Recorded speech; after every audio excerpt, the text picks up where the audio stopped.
very central, you know, smack bang in the middle, we'll say. So neither north nor south. We have the terminology A up, my duck. 17 years in the making. Finally, they make it to Edgbaston and finals day. What do you think of Derby? Absolutely brilliant place. Robbie Knox. Normally on a Monday afternoon, I'm in my boxes, hungover, sharing videos with my mates of your YouTube channel because we're all massive fans. So this is a real big deal to get you on the pod, mate. So welcome, first of all, and how are you? I'm very well, thank you. Are you still in your boxes now, or was that just? Well, I'm actually sat in my local pub because we've got a rule that we record all of these in a pub, even though you're not actually here. This is the first one we've not done face to face, so it might be a little bit weird if I actually was sat in my boxes. Should I have gone to a pub? Because I'm not. I've got a pint glass. It's got water in it, and I'm sat in my office, which is legally a cupboard in my house. Is that building regulations? Yeah.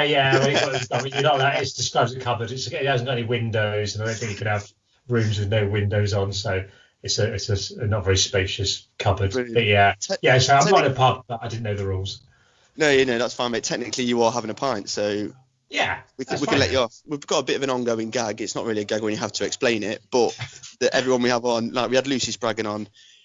She's from Kent, lives in Sheffield, but she went to the University of Derby campus in Buxton, so we claimed her as Derby. So we have a bit of a cheeky link to Derby. Have you got anything that we can kind of we can put you down as a Derby lad? I went there last month. Does that count? I did some filming there for a friend's company thing to help him out. And there's some kind of festival on in Derby about a month ago, or maybe just over a month ago. Some kind of street theatre thing, and I was filming something there. Oh, okay. Tell you what, that'll do, mate. Is that your only ever visit to Derby, or? Do you know what? I'm not sure if I've ever been to Derby itself. I've been to Matlock. That's Derbyshire, isn't it? Yeah. It's just up the road. Yeah, we could claim Matlock as our own. Yeah, I've been to Matlock a couple of times, and I think I've definitely been to Derbyshire a few times, but I don't know if that's my only visit to Derby or not. But it was very pleasant. We'll take that, mate. You've been here. We've been here. We're quickly running out of guests that are interested that have anything to do with Derby. So we take that. So Robbie Knox, best known as YouTuber, Soccer AM video producer, TV producer. What would you that stuff. Yeah, video. Yeah, so I do. I make videos for. I run a production company basically that makes videos for brands like EA Sports and Carling and Carlsberg and I can never remember Puma, a few other people, and things like that. So yeah, that's what I do day to day, and do YouTube videos and podcasting and stuff like that. So yeah. How did it all start for you then? Was it university, or how did you go down the route of working in television and video? So I went to school, as most people do. Then I went to university, and I didn't know, this was back in the olden days where you didn't have to pay to go to university. In fact, I got a grant because we had a lower income. I got a grant to my first time, so I got paid to go to uni a bit in the first year, which is not the case, sadly, for youngsters now. I just wanted to go to uni and do something to do economics, but whilst there, I got into doing student radio stuff, and I wanted to go into media.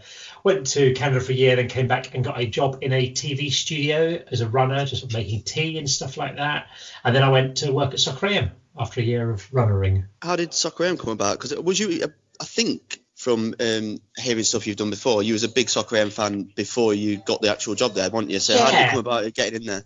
So I watched it when I was at uni, when it sort of started in its sort of current form, and a guy I knew from uni who, in fact, got me the job as the runner, as the TV studio runner. Dan Trelford, he's been on my channel, but he does explaining videos with me.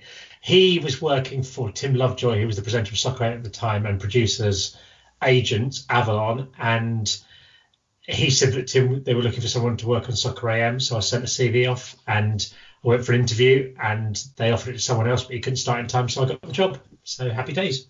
That's quite similar to how I got started, actually, because I went for a thing called Kickoff Reporter at BBC, which is basically like a 6-week placement during the summer, and didn't get it. And then basically, you did quite well. Do you fancy a day? So they gave me 1 day following the sports team, which is like the Derby County match day programme, then the coverage and the commentary. So I shot it 1 day and then just kept going, can I come back? Can I come back? And then got a contract. So it's like a similar of coming second best, but then ended up with basically my dream job. Well, it's obviously the right way to do it, isn't it, as well? Because I mean, I was talking about this the other day to someone that when I was at Soccer M for 7 years and we had work experience people there most weeks. I can only remember like 5 or 6 of them, the ones that were sort of memorable or made an effort or went above and beyond, sort of thing like that. So yeah, you've obviously done well. It's worked out. Yeah, I've blagged a lot of it, mate. That's I'm doing a degree. I'm currently doing a degree in football journalism at Derby, and that was inspired by. I've been on Soccer AM twice. Right. I had 3 dreams as a kid. Play for Derby County. Play for Burton Albion.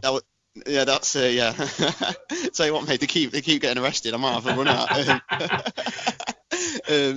Plan B was play for Burton Albion. Yeah. That was like the more realistic one, and then third one, I wanted to be on Soccer AM. Okay. And honestly, that was like the dream. And I went on as full kit banker. I sent you. It's just a bit of. Yeah. So that, yeah. I went on as a goalkeeper when they introduced the new game of doing the volleys instead of doing penalties. I went on the goalkeeper. And I also sent you the bit when I was doing some live football reporting where I tried to do some Soccer AM-esque gag work. I like that. The Clifton suspension. Yeah. Do you think that's Soccer AM worthy? I think it's good, mate. Yeah. I'm You don't sound convinced, mate. No, I am. I'm convinced. I don't know. I mean, to be honest, I don't really see it very much now. I've seen it once this year. The only reason I've got 3 kids and they tend to go to clubs and stuff on Saturday mornings, so I'm always ferrying them around places. So I've no idea. I don't really know what features and stuff they've got on at the minute, apart from the occasional bit I see when it's half term or something like that. So I don't know, but yeah, I think it was good. I liked it. Oh, thank you. Well, that makes me feel better because the dream's still alive. That hopefully one day I'll do a bit of soccer. And I think Fenders is going to get a restraining order if I email him my CV any more times. You've got to be persistent, haven't you? Keep going. Well, I read an interview with Fenders years ago when Fenders was saying about how he got in and he basically harassed somebody until they gave him a chance. And I thought, well, I'm going to do that then. I think it makes sense. Something, I mean, within reason. I'm not going to turn up the front door. But yeah, I think yeah, keeping on harassing and eventually you'll get there. Yeah. Soccer AM, when you was on it, was massive. I've been looking at a few videos back in the day. It's still my go-to thing to do if I've had a bit of a crap day or I need a bit of a laugh, is to go and watch or just search Soccer AM main gag. It comes up. It was massive. Did you at the time appreciate how big it was? Yeah, I did. I think. I mean, I was aware. Well, it was quite popular because people you'd go out in the evening and to the pub and stuff. Because I was in my 20s at the time, and people would tell you quite a lot in a nice way. And we didn't really get any sort of negative emails or sort of letters. We used to get letters first of all, and then eventually emails. So yeah, everyone seemed to be quite keen on it. Yeah, so I think I was aware it was quite big. Yeah. Why was it so successful? I think it was. I think they were quite. I think Tim was a very good producer. I think Tim and Helen were both very good presenters. I think we had very high standards. I know that might sound ridiculous because it was a bit haphazard, but there was a lot of work that went into it. I think it was just well produced and well put together. And I think it made it. I think it sort of felt like a bit of a gang for people who watched it. I think you were sort of part of it because you had to sort of find it at the time. It wasn't like you wouldn't just stumble across Soccer AM on BBC something. You had to be vaguely and you had to be into. Yeah, it was more of a cool hit, wasn't it? Kind of like a cool one. And we'd find that like because I'd booked the music acts for the show, and you'd phone up some people who didn't know the show. And they just all they'd know was something on Saturday morning on Sky Channel 401, and they'd try and give you a certain level of guest, but then you go who might not be very new acts or something who weren't particularly into or whatever, and then you sort of go we had no Gallagher last week, so it's people who knew it sort of got it, I think, but a lot of people if they didn't know, they just think, well, this is just some weird Saturday TV show, I guess. It turned into quite a cool show though, because a lot of the bands that came, it wasn't just football, a lot of the bands that came on at the time were very cool, big band. I mean, you used to have Noel Gallagher quite on. When I went on one of the times, Richard Ashcroft was the guest, which was just incredible. I thought, turn around, Richard Ashcroft's there. Yeah. So like, it was quite a cool show in its own right as well, wasn't it, with the music side of it? Yeah, definitely. I mean, Arctic Monkeys did their first studio interview on it. We had loads of bands first TV. I think Razorlight did their first TV thing when I was there. Kaiser Chiefs, we played some demo from their bedroom. We're quite proactive in getting good music on the show and that. So we had quite a lot of bands quite early on, and yeah, I think you're right. Who were your favourite guests from that time? Could you pin someone down as? Yeah, I mean, it depends what sort of category. What you mean? My personal favourite. I mean, there's people just guests in general. Yeah, I mean, there's people that I'm still friends with now who came on the shows. The band Star Sailor, I don't know if you remember them. I'm I do. Yeah. Good friends with them now. And my friend Kelly Shirley, who's an actress, used to be on EastEnders. She was really good, and loads of good people. But I mean, I was a big Oasis fan growing up, so Noel Gallagher was obviously great, and Manny was really nice from Stone Roses, and most people were nice, to be honest. You didn't really get many idiots, to be honest, because I think people had to know. They'd go on the show, they'd know what it was like, so you had to have a sense of humour. If you didn't have a sense of humour, you probably wouldn't bother going on it, if you know what I mean. Yeah, Liam was actually quite a big fan of the show, wasn't he? Liam Gallagher. I bumped into him. We were at a party once, and some Oasis party, and Noel invited us to. And Liam was there. He came over to me and Neil, who did Colonel and Ginger, Air Force pilots on it. And he came over to us and goes, "Oh, I love a Colonel and Ginger. It's great." And he said, he goes, "That's your definitely maybe." Which one, that's amazing that he's saying that. And also, I like that that's his example of something that's good is definitely maybe, yeah. So yeah. I listened to the Jack Mate Happy Hour podcast. Oh yeah, I think I might have told it on that. Yeah, no, but not the story about I told this. I went out last night with a couple of my mates. A couple of them are on the podcast occasionally, and I told the story about when Liam looked at you when you played. Was it the Camden Grand? You'll tell it better than me, mate. So it was Cap'n Grand. It was a Sunday night. It was when they had the album that's got the importance of being idle that I keep forgetting the name of. Believe the Truth. That's the one, yeah. And it had they were playing a few small venues. They were playing that, and I ended up. I was with my friend Jim, who used to write an Oasis website type thing when we were at uni in the early days of the internet. And then, so he was quite a big fan as well. We went down. We were sort of just stood fairly close to the back, but eventually we sort of pushed our way, worked our way forward, and we were quite near the front. And just they started playing Wonderwall. Liam, who at this point I'd never met in my life, saw me in the crowd, looked at me and went, "All right, lad, how you doing?" And I said to our friend Joe, I think that was Liam was talking to me. And he goes, "Of course he wasn't talking to you. What are you talking about?" And I'd seen Noel look up to see who he was talking to and start laughing. She's going, "No, it wasn't talking to you. It wasn't talking to you." Then they finished the song. Liam walked off stage, and Noel just went up to the microphone. And then they went, "Well, Robbie Knox." And I was going to mention maybe that's a different Robbie Knox. Maybe there's two. That's brilliant. That's a bit. When I told it last night, I went, "Well, maybe it's a different Robbie Knox." That's the line. That's brilliant, mate. That is brilliant. That was basically the best week of my life. When I was a kid, I grew up in Kent in the 1980s, so I support Liverpool. So I went. That was the Sunday night, and then the Wednesday night I was in Istanbul when we won the Champions League from 3-0 down. So yeah, it was a decent week as they go. Yeah, that's amazing. I mean, there was not a famous drinking culture, but it was known as a bit of a drinking culture at Soccer AM. And I've been in the rugby club when I went on, and it's a decent. Do they still go over? Yeah, they still go over. Yeah, but this is where last time I was on, it's still Helen and that there. So I don't know what it's like now. Like you say, it's changed a bit but Fenners and whatnot was still going over. So yeah, you must have some decent stories from that time when you're going out, when the guests go over to the rugby club and end up going out. There were sort of certainly historic drinking sessions. Most of the time, you'd go over and you might have 2 or 3 drinks and go home. But then there'd be times when when a few people come over. Sometimes I was always looked after the guests. I'd generally go over afterwards and make sure they all got off safely home.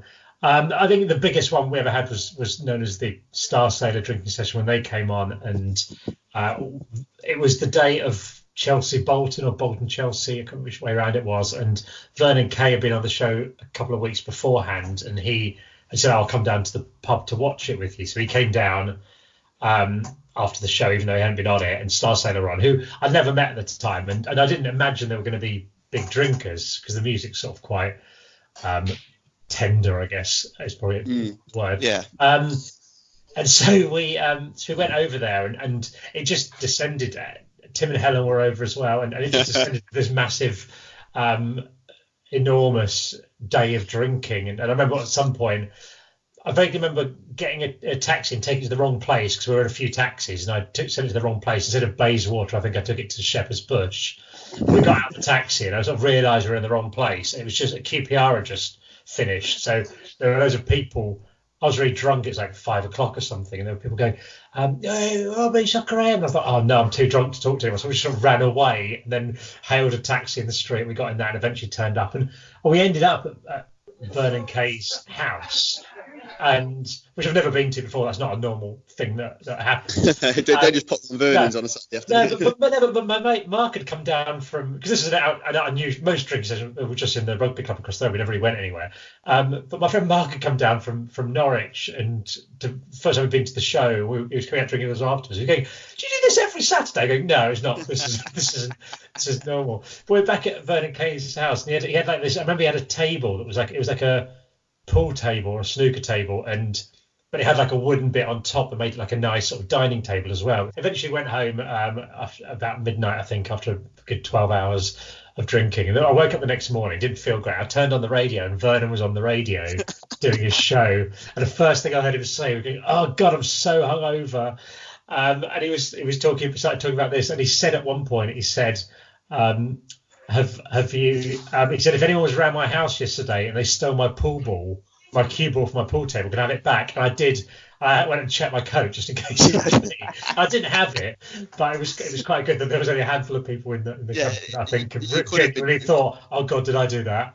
So, yeah. That's incredible. There's a lot of excitement, and this isn't me bullying you up because you're doing the podcast, of you coming on. We've had Sean Ryder. Yeah, oh mate, he was unbelievable. We wound him up and let him go, and he talked for an hour and 10 minutes. It was unbelievable. We've got Jack O'Connell, who's obviously a massive Derby actor. I'm telling all these people, my mates going, "Oh," they ended going, "Yeah, Sarn." We've got Robbie Knox, and literally I've got lists of questions we'll get into later. Genuinely, honestly, going, "Oh, ask him this."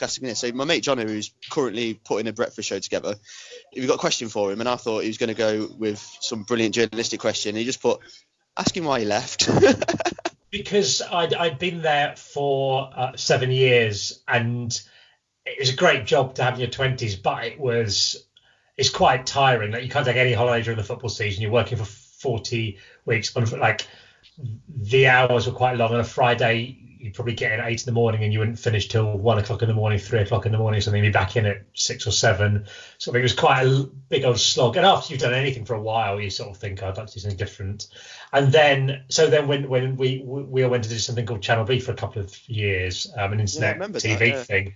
And so when Tim said, "Look, I've got the chance to do this, I'm going to do it. Do you guys want to come?"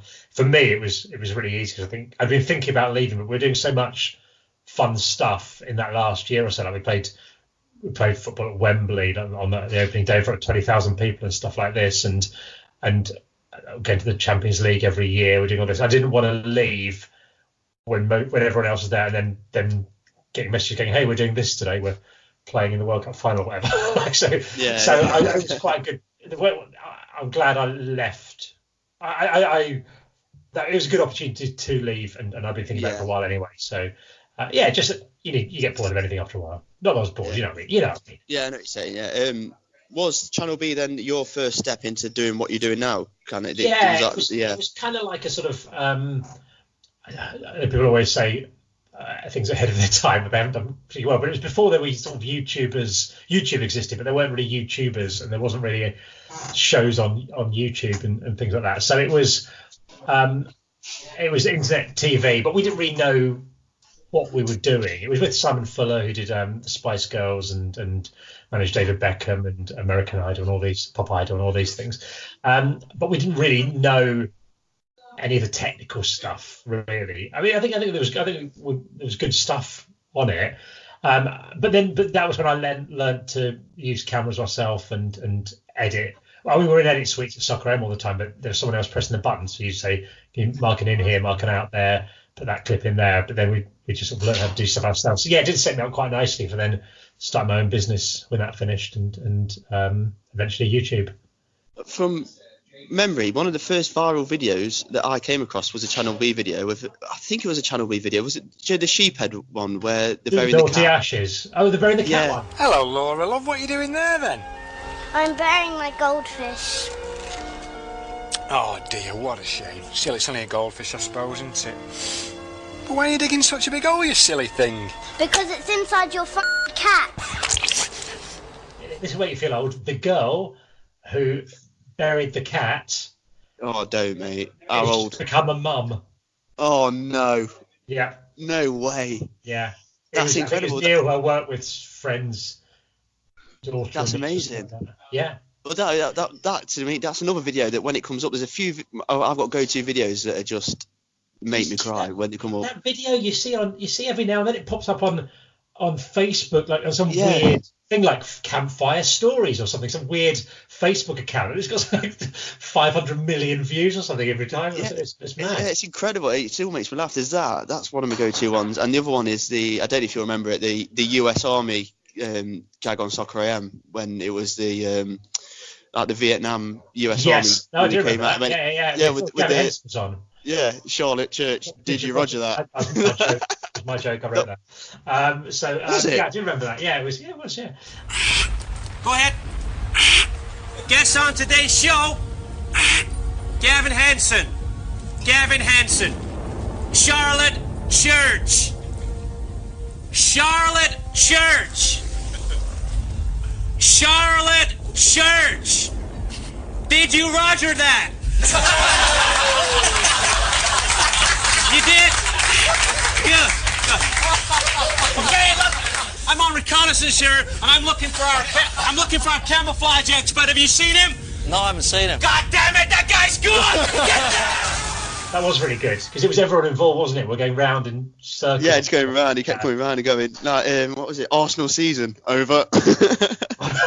You remember it better than me, but is that online anyway? It just exists, you know. Yeah, it's on. Yeah. I watched it a few days back. Yeah, brilliant. Oh, I'll find it. Yeah. No, that was Yeah, and it was like Razor Ruddock over. You touched on starting your own business, so it was from Channel B, and then you started doing what you're doing now when you went into that.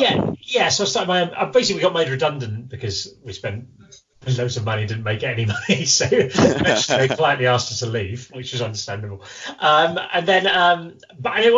we got made redundant, which wasn't particularly nice. So I thought, well, and I looked around and I thought, do I want to go and work in another TV show? And there weren't any that I thought were better than Soccer AM, to be honest. And so the thought of going and working on something that I didn't particularly enjoy was like, oh God, no, I don't want to do that. So I thought if I start my own business, then I'm not going to get made redundant. I'm not going to make myself redundant. So I'll do that then, and eventually sort of built that up. So, and now I've got a nice sort of mix of doing some client stuff like that for people, for brands and stuff, and then doing a little bit of YouTube stuff on the side and podcasts and stuff like that. So yeah.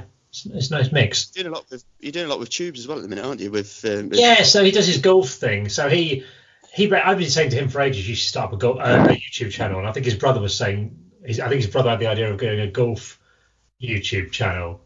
And so he said he wanted to do it, and he offered to pay it. I think he said, how much you charge to do filming? I said, no, you don't. I'm too expensive. You don't do that. I'll just do it for free. So we did. So I've just been helping him out with it and getting it up and launched. So this morning we were filming Wayne Bridge somewhere in Surrey, playing golf. He's a lovely man. And so yeah, we did lots of things like that. I was editing bits for him, but I think his brother's Big Andrew, who also works at Sky, he's doing most of that now. So yeah. I see him most weeks, I'd say now. Yeah. You started your own YouTube channel. Yep. Are you surprised by how successful it's been? Because I know when you reply to almost every comment and seem very humble with it, and I can tell you're a genuine bloke and whatnot. Are you genuinely surprised about how popular it's become? Yeah, basically, yeah. My knowledge of YouTube, being 42, my knowledge of YouTube before I did it, was that it was for kids or for people looking how to change a plug or do something like that. That's the only time that was my awareness. I also remember the comment section being absolutely horrific from YouTube videos in the early days. So I knew there were YouTubers. In fact, I had friends who were YouTubers. Jack May and Helen Anderson. It's their full-time jobs. And I'd spoken to them obviously about it, but I'd never thought of doing it myself, which seems weird in hindsight now because I've spent my entire life making videos. And then it was a guy called Will Brazier he does stuff on sport and he does the Football Social and things like that. And he said to me, he said, why don't you start your own vlog? And I said, well, I don't think anyone's really going to be interested. He said, I don't want to sound rude. He said, but I know what it's like to be a 18-year-old starting uni because there's thousands of vlogs about that. I don't really know what it's like being middle-aged. So I just started doing that. And yeah, I am quite surprised how popular. I'm surprised the age of people that watch it because it does mostly seem to be younger people. I thought maybe people my age might watch it, but yeah, I'm surprised. So you say about the comments on YouTube being horrific. I don't think I've ever seen a bad comment on one of your videos. Have you ever had any trolls or anything? Not really. I don't think so. I mentioned there was one in Vlogtober. I did something when I wasn't very complimentary about Tommy Robinson. I made one comment or something like that, and then people who like Tommy Robinson were telling me how much they like Tommy Robinson. So there was that. That's the only thing. But not. They've got the internet now, have they? Yeah, I think so. Yeah, so there was that sort of side. But I was happily discounted the views on that. But no, not really. I don't think. I think the videos I make are quite. You might not necessarily like them, but they're quite hard to hate because they're not particularly. Yeah, they're very inoffensive. Yeah, they're inoffensive. They're sort of quite friendly, and I deliberately make everything quite inclusive and friendly, which I think was to be honest, one of the you asked about Soccer Aim, one of the successes of that as well was that I think people who didn't understand it thought it was having a go at people or all this, and every year or two they'd make up some other channel would try and do a football show a bit like Soccer AM, and they'd always make the same mistake, which was to be nasty or negative. Was we always used to do, like, for example, if there was a clip of someone obviously diving and it was funny, we'd show it, but rather than say this is horrendous diving, we'd go, what a horrific foul, this guy should be banned for life. So you're sort of laughing along with without hammering. Or like the sniper or pool diving. Or all that stuff. So it was always quite sort of friendly or bigging people up. We weren't really nasty to anyone sort of thing. And I think appeals to people that on my channel. I think that it's quite friendly and it's quite hard to find something to hate on it, I think. Would you find it offensive if I called it some of your videos mundane? That's probably I use that word a lot. In fact, I did a thing. I've got a new series I've started. I had Lloyd Griffith on last week called Mundane in the Brain. That it's basically mundane interviews with people. So yeah, I think the mundane stuff like that. And also one of the reasons I was doing that was because I think that there's a lot of pressure on particularly youngsters to present this image on social media that your life's more exciting than it is, whether that's Instagram or whatever, when in fact most people just sit around or take the bins out and stuff. I remember I was talking to Noel Gallagher after a show on Soccer AM once, and he was saying that people would often ask him to see around his house or to do something in his house, and he says, I always say no, because the reality is I'm just sat around watching telly or something. There's nothing exciting going on, but the image of Noel Gallagher at home is more exciting than the reality of that. So I think I'm trying to do fairly mundane stuff and hopefully make that interesting. So did you make it deliberately mundane, or was it you did a video that got quite popular and thought, I'm onto something here? No, I didn't really know what I was doing, to be honest, at the beginning. I think the first video I did was called My Amazing Life, where I started off by saying how amazing my life was, that I played football at Wembley, I've been to the Champions League final, done all these great sort of things, used to be on TV and all this. And then I said, let me show you how exciting my life is. And then the first thing is going to the tip to throw out an old. I can remember it, yeah. So yeah, there was that. I think the sort of self-deprecating, making fun of yourself thing, I guess, was deliberate. Yeah. Have you got any tips for us as we start off? This will be episode 6 of a podcast, doing a few little videos and whatnot. Not trying to make famous, make any money, just trying to make some good content. Have you got any tips for us as we go forward? I think keep doing it, and you're obviously doing well if you're getting on Shaun Ryder and stuff like that. But I think keep doing it. And I've done loads of different projects that from the outside might have led to nothing.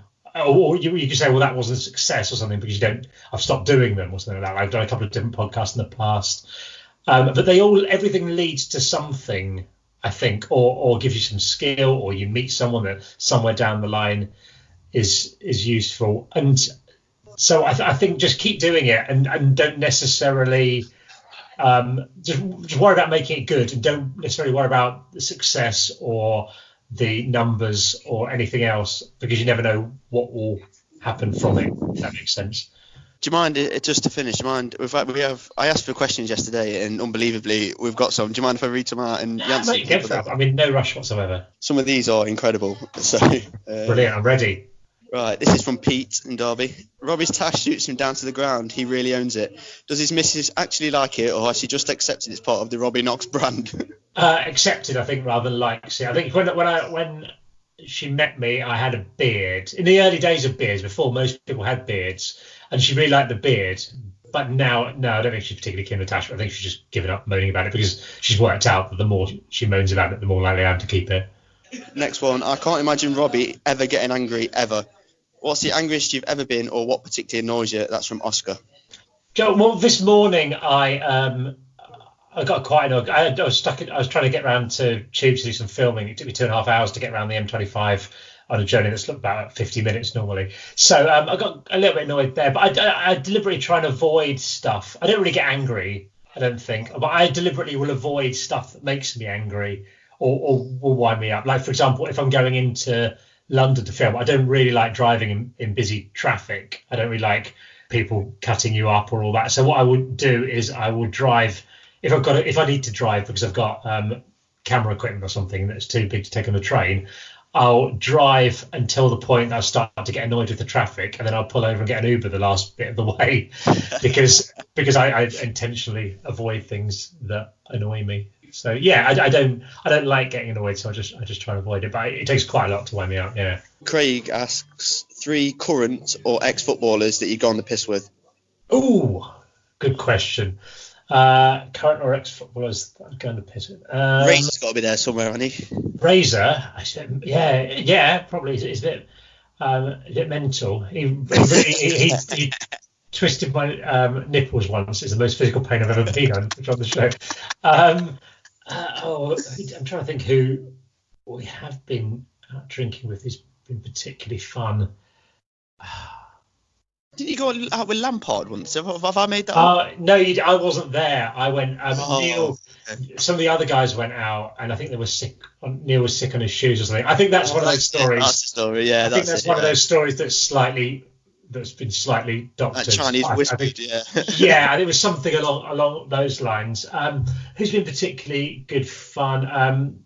There's a guy called Keith O'Neill who had a few good drink ups with. David Bentley was always good fun. One of the nicest men of football is Ewan Roberts. You remember he played for Norwich? He's and I think I am going to go for a drink with him next time I'm in Norwich. That was arranged, I think, on Twitter the other day. I genuinely, this is rubbish. I genuinely cannot think. That's a great question, isn't it? It is a really good question. Yeah, I'll give some more time. Tell him to tweet me, and I'll think about it properly. Yeah, I will do. And then I'll give him a proper list. Michelle asks, "What's the best autobiography you've ever read?" Oh, I've not read many, so that's a terrible question. This will be an easier answer then. Yeah, I've read a good biography on Frank Sinatra, but it wasn't an autobiography, and I need to get this question correct.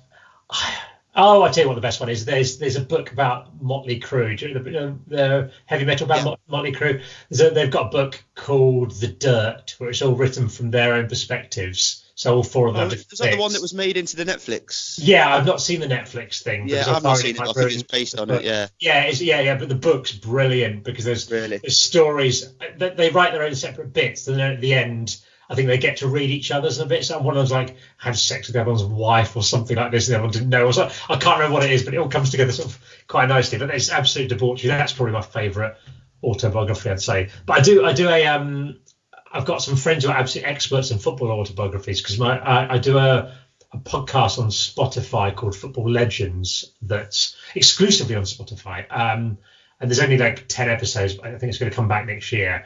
And that's the idea of that is you read a bit out of a footballer's autobiography and then talk about it. And my friends Dan and John who are on it wrote a book about footballers' autobiographies. They've now read over 200 autobiographies and got the best stories of each one. So they're the experts in autobiographies in the football world. That's incredible. I'll pass that information on so they can have a listen. The book's called Booked. So that's if you want to buy their book, and the podcast is called Football Legends, exclusively on Spotify. Brilliant plug, you're a pro. Colby asks, best or funniest Soccer AM sketch you were involved in, or the one you're most proud of? Ooh, it's the funniest. Because you were quite a cool hick. So even to this day now, when the fixtures come out in July, I will send a picture of you in an apron to my mates and say, "Bum bum bum." Yeah, and I tend to go on Twitter every day on fixture. People will say, "Oh, it's fixtures day," and message me or something like that. And I'll say that I'm handing over my Twitter to Fixtures Man for half an hour. And I'll just do a reply where people will say, bum, bum, bum. "What's your favourite vegetable?" And I'll say, "I like peas," and stuff like this. There's another one. There's another video on YouTube that I watch all the time, which is the Christmas Day one, 2002. Where it ends with you in the air, hands in the air, nodding your head when they're trying to take you on. It's that, what's your favourite circus act? The trapeze. Oh, yeah, yeah. They can't get you. They can't. And it's like, what's your favourite Christmas tipple? Sherry? Yeah. That was fun. Yeah, I really like doing Fiction Man. I really like doing Colonel and Ginger. I can't think of a particular thing. Oh, we did some, not really a sketch, but one of my favourite features we did. Do you remember Hassan Kashlul? Yes. For Villa and that's very cool. We did a thing called Hassan Kashlul's Kickoff of the Week, which was basically, we just show a kickoff and we'd have like Hassan Kashlul going, "Oh man, that was sick." And I had to go up to Villa Park at the start of the season and just film Hassan Kashlul stood in the centre circle of Villa Park, just saying loads of lines that we could just put at the end of it.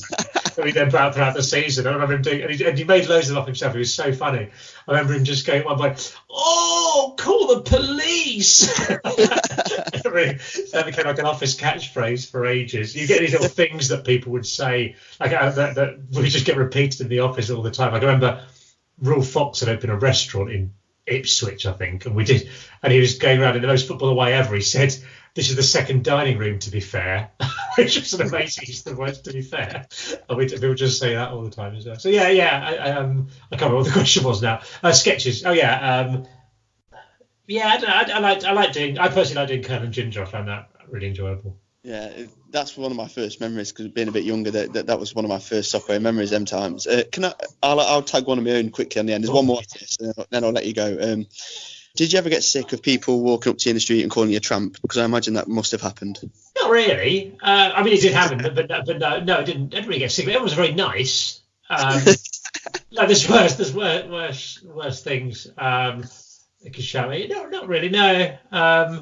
People sing the song as well a bit. They said tramp. No, it was all right. It didn't really bother me. Everyone was quite friendly. It was. I mean, having been the very loosest bit famous, I wouldn't necessarily say it wasn't good or bad, but I wouldn't say being famous is something that's particularly good. As in, it was. You feel a little. You go into a bar. I'd go into a bar because there were lots of young people there. You sort of see people looking at you, and I wasn't entirely always comfortable with that, I wouldn't say. But you've got the right level of fame now. Yeah, and also I don't really go to the places.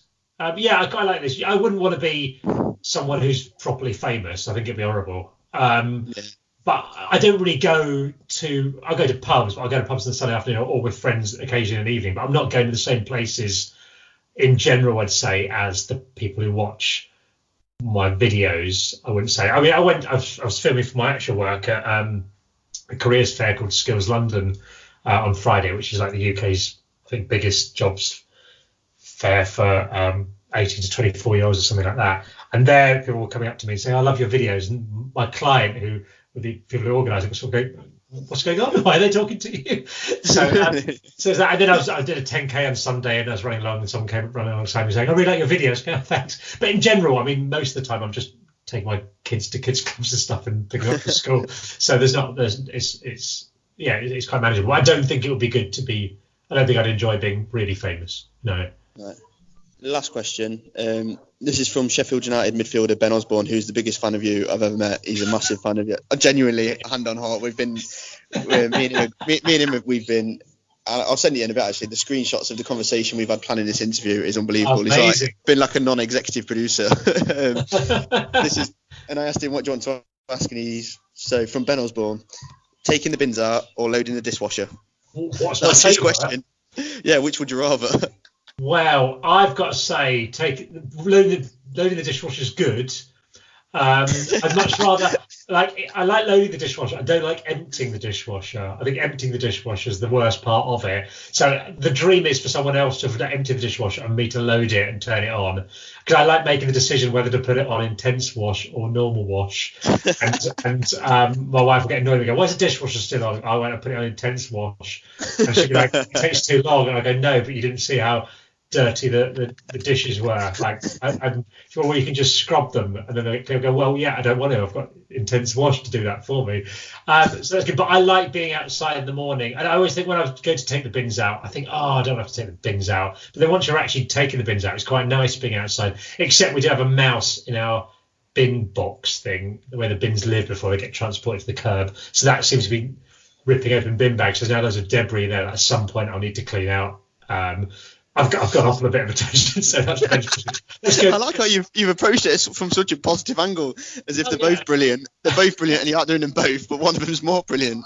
Yeah. That's exactly the situation. So yeah, it's a very tough. They're two brilliant things to do, but I'd say taking the bins out probably just edges it for me. So yeah, thanks, Ben.